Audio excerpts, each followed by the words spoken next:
Welcome to episode 690 of the Inspired Stewardship Podcast. I'm Jennifer Lozado, author of Inheriting Chaos with Compassion. I encourage you to find the ways to be loving with your family, both before and after you pass. And one way to be inspired to do that is to listen to this, the Inspired Stewardship Podcast with my friend, Scott Mader.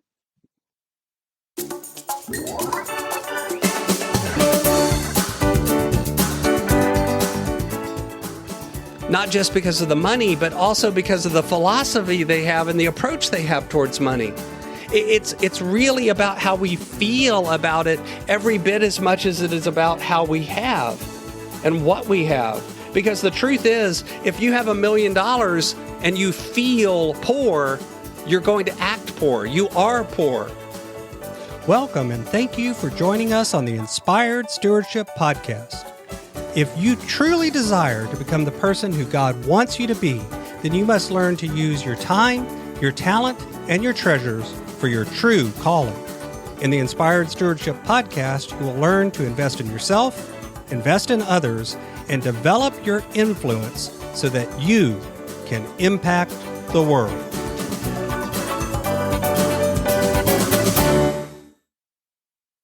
In today's episode about developing your influence through stewarding your treasures, I talk with you about why your view of money matters, how you can create your own money reality, and why it's more about the feel than anything else. As we talk about stewarding your treasures, wouldn't it be great if you could support this podcast and do it without costing yourself an extra dime? Turns out you can. All you have to do is use inspiredstewardship.com/Amazon when you're ready to make a purchase via Amazon, and a small commission will come back to support the show. If you enjoy the show when you're ready to buy from Amazon, just use inspiredstewardship.com/Amazon. When it comes to money, one of the things that I found over the years is the way that we view it has a lot to do with what happens with it, with how we handle it, with whether or not we have it, with how we deal with it when we do have it, and how we deal with it when we don't have it. The way we approach money has a lot to do with whether or not we have a healthy relationship with money, which in turn affects our relationships with all parts of our own lives and with others. The way we view money really, really matters. The truth is, most people have a very unhealthy relationship with money. They either view money in a very black and white way like this. People who have money are fill in the blank. It could be good. It could be evil. It could be greedy. It could be selfish. It could be abundant or could be somebody who gives and cares a lot for others. The truth is, we tend to view someone who has money is a certain thing and somebody who does not have money as a different view. When in reality, it's a lot more nuanced than that. For instance, I've run into a lot of people that believe that poor people by definition are holy and rich people by definition are greedy and evil. And yet the truth is that I've met people with money and people without money who are greedy jerks. It isn't the amount of money you have that makes you greedy or not. I've met people that have a view where they believe that money is a finite resource. There's only so much to go around. And if you're getting money, it means they're not. And somehow or another, we need to compete and fight and grab each other and hold each other down so that there's enough to go around. I viewed other people that look at money and recognize that it is an abundant resource and it is something that we are all able to get.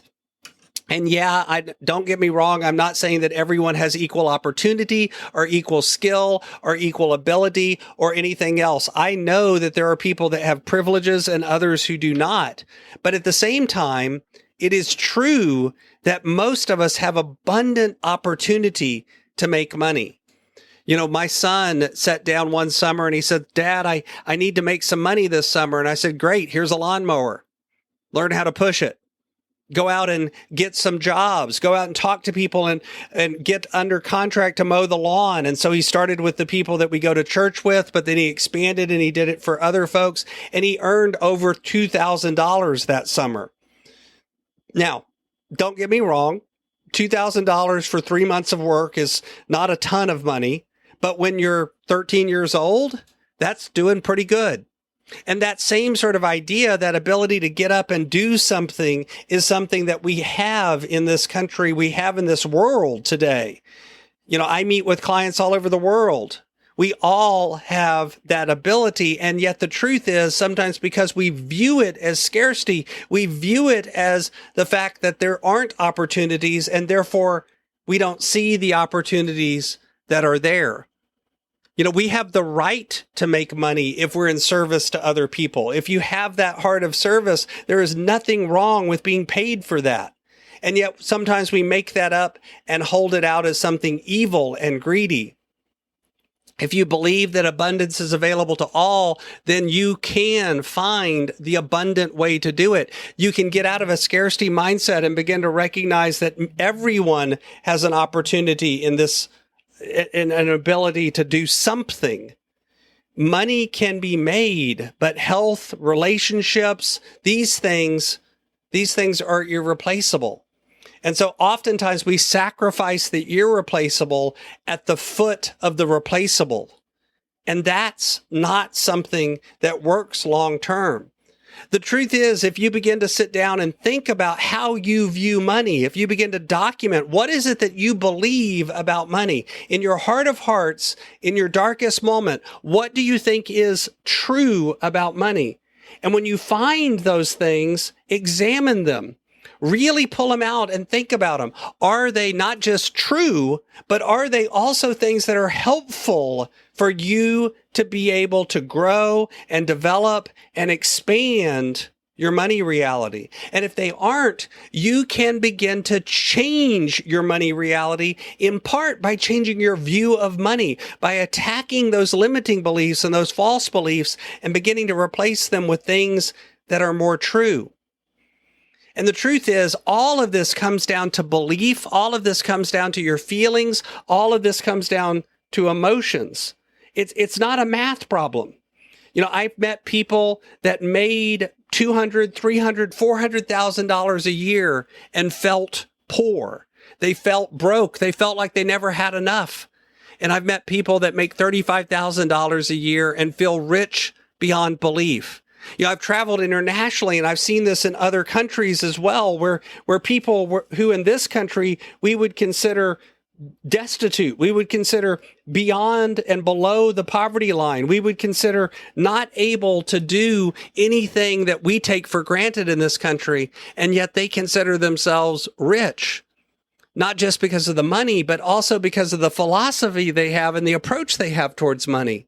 It's really about how we feel about it every bit as much as it is about how we have and what we have. Because the truth is, if you have $1 million and you feel poor, you're going to act poor. You are poor.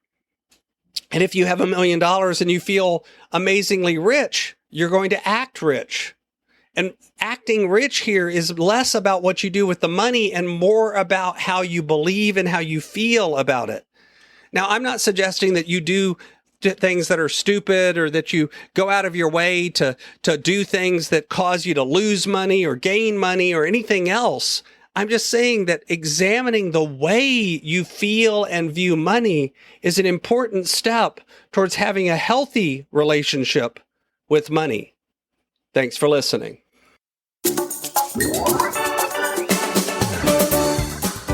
Thanks so much for listening to the Inspired Stewardship podcast. As a subscriber and listener, we challenge you to not just sit back and passively listen, but act on what you've heard and find a way to live your calling. If you like this episode on the stewardship of treasures, you can sign up for our treasures tips by going to inspiredstewardship.com/treasures or text in the U.S. 44222 treasures tips. and we'll send you 5 weeks of our best tips on stewarding your treasures.